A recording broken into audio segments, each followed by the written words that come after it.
Avui us explicaré La petita Nenet. Estigueu atents que comença en un plis. Hi havia una vegada una nena que es deia Petita Nenet, que vivia al nord de Rússia, a la Sibèria. Un dia, la Petita Nenet i els seus dos germans, Beca i Teca, van decidir anar al riu a agafar llenya i a pescar. Mamà Nenet els hi va dir: «Poseu-vos 2 gorres cadascun, que fa molt de fred, i vigileu de no trobar l'ós, que es menja els nens petits». I van anar caminant i caminant fins que van arribar al riu. El van travessar molt a poquet, passant per damunt d'un arbre que havia caigut, i es van asseure a pescar. Al cap d'una estona, la Petita Nenet va pescar un peix petitó, el seu germà Beca un de mitjà i el seu germà Teca un de gran. Quan va començar a fer fred, van decidir girar cua i tornar cap a casa, però quan anaven a creuar el riu van veure que a l'altra banda, al costat del tronc caigut, hi havia un ós polar enorme que dormia ajagut a terra. Es van amagar rere una roca ajupits. Només en sobresortien les 3 gorretes, i Teca va dir: «I ara què farem? Si no passem per aquest tronc, no podrem creuar el riu». «I si no creuem el riu, ens pelarem de fred», va afegir Beca. «Oh, i tant! Com li agrada l'os cruspir-se als nens petits», va exclamar la Petita Nenet.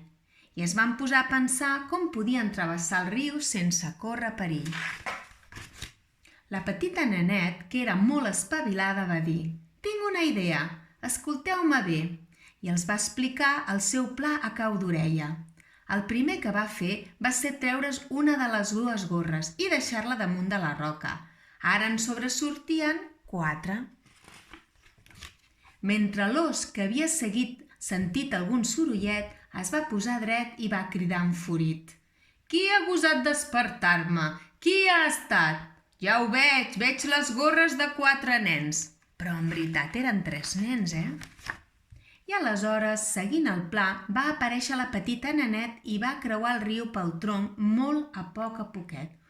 «Guaita, quina sort que tinc! Avui menjaré nena per sopar!», va rugir l'ós. «Perdoni, senyors, no el volia molestar, però és que sóc molt primeta i si de debò té gana, darrere meu hi ha el meu germà Beca, que és més gran i més grassonet que jo». «Doncs gràcies, potser sí que m'esperaré». I la nena va dir adéu i es va amagar dissimuladament darrere d'un arbre. Per darrere la roca es veien ara 3 gorretes. Aleshores, aprofitant el seu torn, Beca es va aixecar i va passar per damunt del tronc per creuar el riu amb molt de compte. «Mira qui ve ara! Avui toca nen grassonet per sopar», va dir l'ós. «Perdoni, senyor ós, no el voldria contradir», va dir Beca. «Però si té gana, millor que esperi el meu germà Teca. Ell sí que és gran i més grassó que jo». «Home, si és així val la pena esperar», va dir l'ós.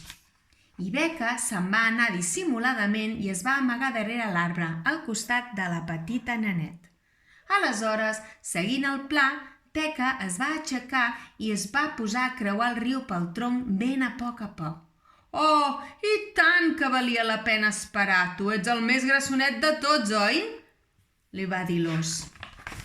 «No, senyor ós, no», va dir Teca. «El més grassonet de tots és el meu cosí Poca, que és darrere la roca.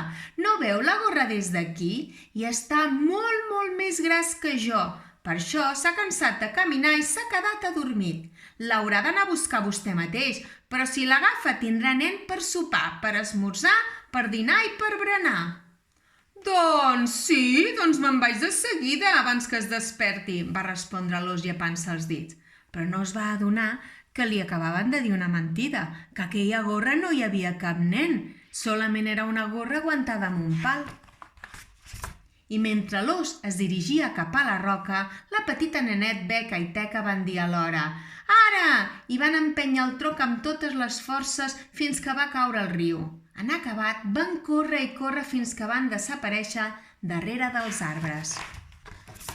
Quan l'ós va arribar darrere la roca, sí que hi va veure una gorra, sí, però no hi havia cap nen i quan tot enfadat va voler tornar a creuar el riu va veure que tant el tronc com els marrecs havien desaparegut. Enrabiat com mai i furibund i sobretot molt ofès per haver-se deixat ensarronar, se'n va anar lluny, molt lluny, tant que mai més no el van tornar a veure mai més per allà. Teca, Beca i la petita Nenet van arribar al campament just a l'hora de sopar i van sopar peixets crus, carn de rena estofada. I catacric, catacrac, aquest conte s'ha acabat.